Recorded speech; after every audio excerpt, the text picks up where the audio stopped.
Hello दोस्तों, और ये हमारा नेक्स्ट ट्यूटोरियल। और इस ट्यूटोरियल में हम सीखेंगे कि वेरिएबल्स को कैसे लेते हैं और वेरिएबल्स को लेने के बाद प्रिंट कैसे कराते हैं। तो इस ट्यूटोरियल में सबसे पहले तो मैं ये स्टार्ट करके आपको बताना चाहूंगा कि ये यूजिंग नेम स्पेस एसटीडी या फिर यूजिंग नेम स्पेस स्टैंडर्ड का मीनिंग क्या है। देखिए, नेम स्पेसेस बेसिकली आप समझ सकते हैं कि एक तरह के ड्रॉर्स होते हैं एक आईडी में, जिसमें हम अपनी फाइल्स रखते हैं। अब C++ में बहुत सारी स्टैंडर्ड लाइब्रेरीज होती हैं, तो स्टैंडर्ड लाइब्रेरीज जितनी भी है C++ की, उनको एक ड्रॉर में ही रखा जाता है। और अगर हम चाहते हैं कि C++ उनको यूज करें, उन स्टैंडर्ड फाइल्स को यूज करें, तो हम उसको कमांड देते हैं like okay using name space STD. This means कि हम चाहते हैं, हम C++ को कमांड दे रहे हैं कि वो स्टैंडर्ड लाइब्रेरीज को यूज करें। अगर हम इसको नहीं यूज करते हैं, जैसे कि मैं आपको दिखाऊंगा, शायद इसको ऐसे डेड करते हैं। ये दो मैंने जो फ्लैशेस लगाए हैं, इनका मतलब ये लाइन डेड है, मतलब ये एग्जीक्यूट नहीं होगी, कंपाइलर इसको स्किप कर देगा। अगर हम इस लाइन को नहीं लिखते हैं तो हमको सी आउट के पहले कुछ ऐसा लिखना पड़ेगा, एसटीडी कोलन कोलन सी आउट, और बाकी का आप देख सकते हैं कोड इस तरह से लिखना पड़ेगा। लेकिन अभी फिलहाल हमारे प्रोग्राम में एक ही सी आउट स्टेटमेंट है। अगर बहुत सारे स्टेटमेंट्स हो गए आने वाले प्रोग्राम्स में जैसे, तो हमको बार बार ये लिखना पड़ेगा, वो सी आउट एंड तीन स्टेटमेंट्स के लिए। तीन स्टेटमेंट मैं आपको अगले ट्यूटोरियल में एक्सप्लेन करूंगा। तो बजाय ये बार बार लिखने के, मैं इसको यहाँ से हटा देता हूँ और मैं एक बार सिर्फ स्टार्टिंग में अगर ये लाइन इंक्लूड कर देता हूँ, तो C++ की सारी स्टैंडर्ड लाइब्रेरीज हमारे प्रोग्राम्स में इंक्लूड हो जाती हैं और हमें इसका इस्तेमाल बार बार नहीं करना पड़ता। अब जैसा कि आपने देखा था पिछली बार हमारे प्रोग्राम था, इसको मैं एक बार फिर से एग्जीक्यूट करके दिखाता हूँ। इस प्रोग्राम में कम ऑन एग्जीक्यूट हो, जल्दी हो, जल्दी हो। फाइनली एग्जीक्यूट हो गया। इसमें लिख के आ रहा था हेलो मॉम, और उसके बाद बिना स्पेस के बाद प्रेस एनी की टू कंटिन्यू। ये प्रेस एनी की टू कंटिन्यू जैसा कि बताया था सिस्टम पॉज के कारण आई थी। अगर मैं चाहूं कि ये नेक्स्ट लाइन में आए तो मुझे कुछ करना होगा, और वो लाइन जो मैं लिखने वाला हूं आप ध्यान से देखिएगा। इसके करने के दो तरीके हैं। अगर आप चाहते हैं कि एक लाइन के बाद दूसरी लाइन नेक्स्ट लाइन में छपे, तो आप इसके लिए दो तरीके इस्तेमाल कर सकते हैं। पहला तरीका है, हेलो मॉम की जो लाइन है सी आउट की, उसके बाद में मैं लिख दूं C out end L. This means end line, basically this means end line. तो जैसे कि मेन फंक्शन में सीक्वेंशियली सारे कोड एग्जीक्यूट होते हैं, तो मेरी पहले आउटपुट स्क्रीन में हेलो मॉम प्रिंट होगा, उसके बाद एक लाइन छूटेगी, उसके बाद सिस्टम पॉज जो कि प्रेस एनी की टू कंटिन्यू प्रिंट कराता है वो होगा। हम इसको रन करके देखते हैं और आप देख सकते हैं इस बार हेलो मॉम जो है वो फर्स्ट लाइन है, प्रेस एनी की टू कंटिन्यू इस बार सेकेंड लाइन में है।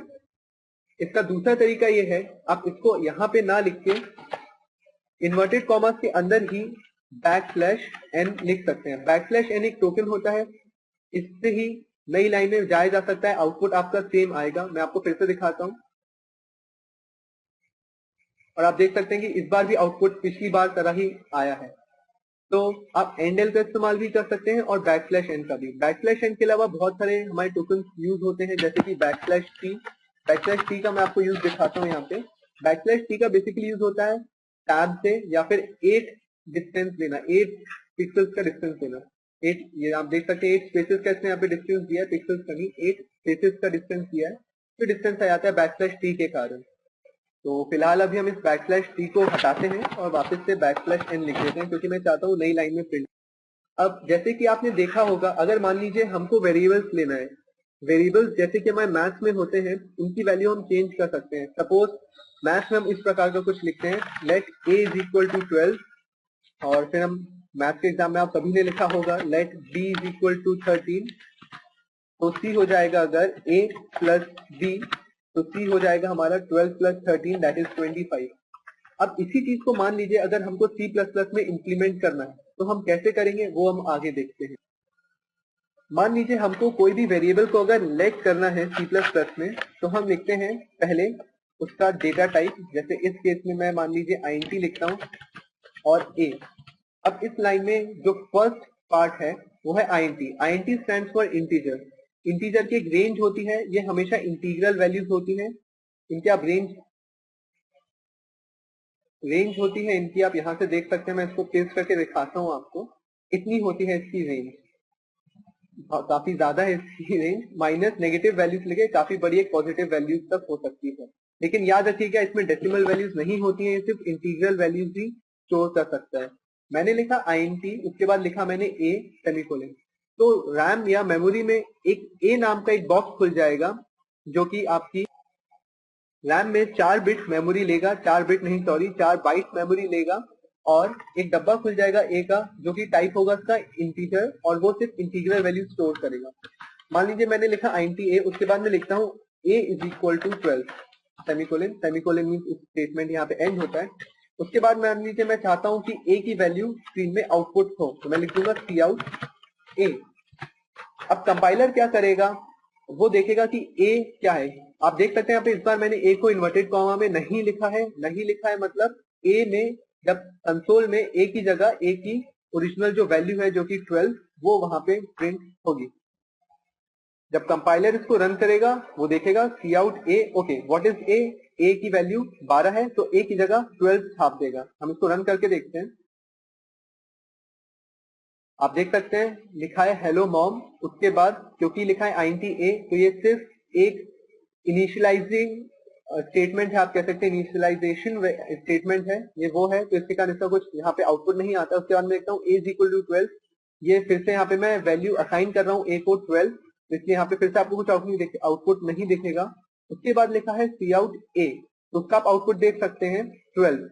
हेलो मॉम, उसके बाद /n था तो नई लाइन में गए हम, 12 को प्रिंट किया। cout a के बाद क्योंकि /n या cout एंड l का स्टेटमेंट नहीं है इसलिए फिर से प्रेस एनी की टू कंटिन्यू, सेम उसी 2 के बाद से प्रिंट हो गया है। अब मान लीजिए हमको एक और वेरिएबल लेना है, तो मैं फिर से लिख सकता हूँ int b सेमीकोलन। इसके बाद मैं लिख सकता हूँ मान लीजिए b इज इक्वल टू 30। अब मैं इसको भी सी आउट कर सकता हूँ cout। मैं ऐसा करता हूँ कि इसको नई लाइन में प्रिंट कराता हूँ b की वैल्यू को, तो मैं करूंगा inverted comma open /n inverted comma close semicolon, तो ये उसको नई लाइन में ले जाएगा। उसके बाद cout b सेमीकोलन। मैं इसको एग्जीक्यूट करके दिखाता हूँ आपको। ऑलराइट, एक एरर है, हाँ मैंने यहाँ पे एरर को देख लिया है और यहाँ पे एरर सही हो जाता है। फिर से इसको एग्जीक्यूट करके देखते हैं। ऑलराइट, हाँ यहाँ पे ये रन हो जाता है। आप देख सकते हैं हेलो मॉम प्रिंट हुआ है, फिर 12, फिर 13, 12 एंड 13 प्रिंट हुआ है। 13 और 12 के बीच में आप देख सकते हैं कि एक लाइन का गैप है क्योंकि मैंने यहाँ पे cout /n इन्वर्टेड कॉमर्स में लिखा था। इसका एक और तरीका ये भी हो सकता है लिखने का, आपको मैं जल्दी से करके बताता हूँ। /n के बाद मैं यहीं पे लिख सकता हूँ इस इन्वर्टेड कॉमा की एंडिंग के बाद b। नाउ ये वाला स्टेटमेंट रख के जो पहले मैंने लिखा था ये दोनों सेम है। मैं आपको फिर से एग्जीक्यूट करके दिखाता हूँ।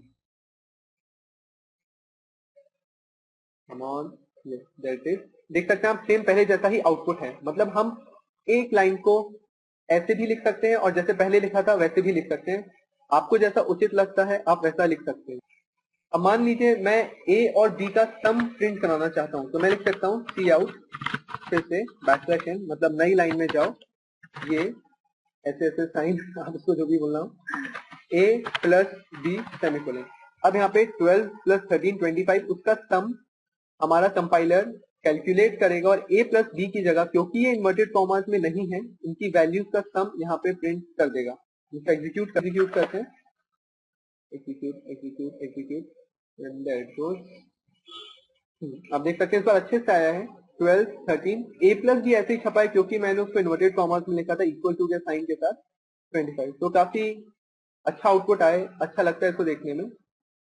तो इस ट्यूटोरियल में हमने सीखा कि नई लाइन में प्रिंट क्या कराते हैं यूजिंग नेम स्पेस एसटीडी का मतलब क्या होता है, हमको वेरिएबल्स लेट कैसे करते हैं या फिर उनको इनिशियलाइज कैसे करते हैं, उनमें वैल्यू स्टोर कैसे करते हैं और उनकी वैल्यूज को मैनिपुलेट कैसे करते हैं, जैसे कि एडिशन सब्सट्रैक्शन। सेम यहाँ पे मैं सब्सट्रैक्शन भी कर सकता हूँ, जल्दी से आपको करके दिखाता हूँ सब्सट्रैक्शन। और इसको हम एग्जीक्यूट करते हैं फिर से, और इस बार -1 आना चाहिए आंसर अगर मेरा मैथ करेक्ट है तो। एग्जीक्यूट, हाँ देयर इट गोस -1। तो आप देख सकते हैं int क्योंकि माइनस की इसकी रेंज काफी ज्यादा है, बहुत नेगेटिव वैल्यूज तक जा सकता है, तो इंटीग्रल वैल्यूज जो कि नेगेटिव भी हो सकती है स्टोर कर सकता है और उनको डिस्प्ले भी कर सकता है। तो इस ट्यूटोरियल में इतना ही है। होप आप मेरा नेक्स्ट ट्यूटोरियल जरूर देखेंगे।